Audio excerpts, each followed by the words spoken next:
بسم اللہ الرحمن الرحیم۔ شروع اللہ کے نام سے جو بڑا مہربان نہایت رحم والا ہے۔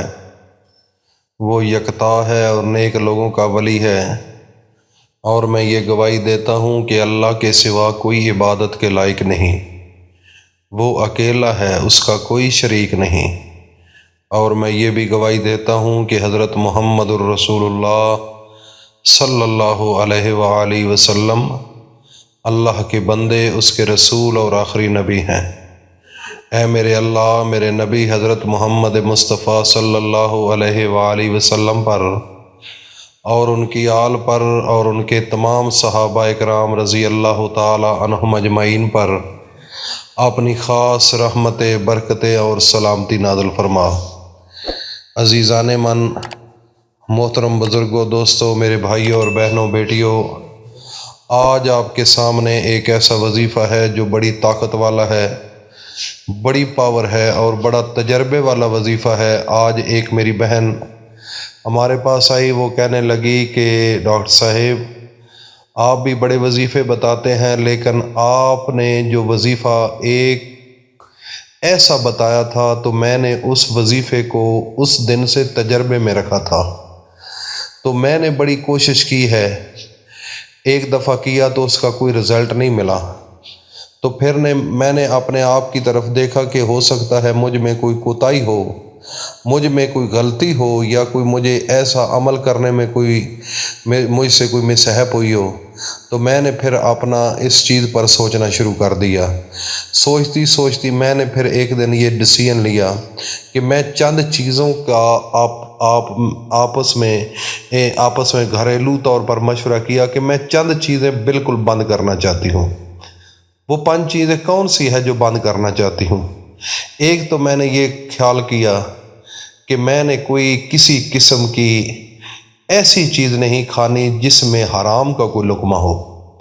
میں نے فروٹ پر فوکس کر لیا، اور وہ فروٹ جو میں گھر سے اپنے بچوں کو، گھر والوں کو کہتی کہ مجھے لے کر دو، وہ صرف میں منگوا کر کھاتی۔ اس کے بعد کوئی دعوت ہوتی تو میں وہاں پر جاتی ضرور، لیکن اس میں احتیاط کرتی۔ کھانے میں اگر گوشت وغیرہ ہوتا تو میں نہیں کھاتی، کیونکہ گوشت کرنے والا کئی دفعہ ایسا بندہ بھی ہوتا ہے جو تکبیر صحیح نہیں پڑھتا، تو جب تکبیر صحیح نہ پڑھے تو وہ بھی چیز حلال نہیں ہوتی، تو پھر حرام کھانے سے بھی میری دعا قبول نہیں ہوگی۔ مجھے ڈاؤٹ تھا کہ ہو سکتا ہے اس سے میرا کوئی عمل خراب نہ ہو جائے۔ میں نے پھر وہ بھی کام چھوڑ دیا، کسی کی دعوت پر گوشت کھانا بند کر دیا، اور کوشش کرتی اگر کوئی وہاں پر سلاد ہوتا وہ کھا لیتی، اور اس کے علاوہ کوئی اور چیز بنی ہوتی تو میں اس کے ساتھ حسب ضرورت معمول کے مطابق کھاتی، زیادہ پیٹ بھر کر کھانا نہ کھاتی۔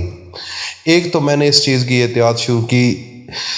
اس بات کا لب لباب یہ تھا، اس لڑکی وہ کہتی ہے کہ میں نے یہ ذہن میں رکھا کہ حرام نہیں کھانا، حرام سے بچنا ہے، اور گوشت جو ہے وہ خود میں نے کوئی مرغی ذبح کھانی بھی ہے تو خود گھر کے اندر مرغی کو ذبح کر کے کھانا ہے، اور میرے گھر والے میرے سامنے، میری آنکھوں کے سامنے وہ باوضو ہوں گے، اور اس کے بعد تکبیر پڑھیں گے اور صحیح طریقے کے ساتھ مرغی کو ذبح کریں گے۔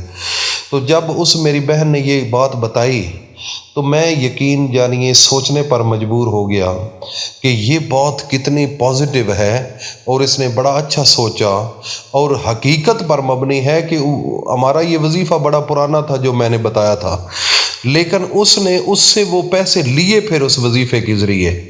تو میں نے بھی اس کے اوپر بڑی ریسرچ کی، لیکن ریسرچ میں کیا ہوا کہ میں نے پورا غور کیا۔ اکثر جو مرغی فروش ہوتے ہیں، گوشت جو کرنے والے ہوتے ہیں، چکن والا، وہ جہاں پر گوشت ذبح ہوتا ہے، پہلے تو وہ خود نہ کوئی باوضو ہوتے ہیں، نہ انہوں نے کبھی تکبیر پڑھی ہوتی ہے، وہ ویسے ہی ذبح کرتے جاتے ہیں شادیوں پر۔ اس کے علاوہ کوئی فوتگی ہو جائے تو پھر بھی لوگ مرغا وغیرہ پکاتے ہیں، تو وہاں سے جب لیتے ہیں تو وہ مکمل طور پر پاکی کا بھی خیال نہیں کرتے اور دعا کا بھی خیال نہیں کرتے، وہ ایسے ہی وہ ذبح کرتے جاتے ہیں۔ پھر یہ چیزیں حلال تو نہیں ہوتی، حرام ہوتی ہیں، کیونکہ ان کا تو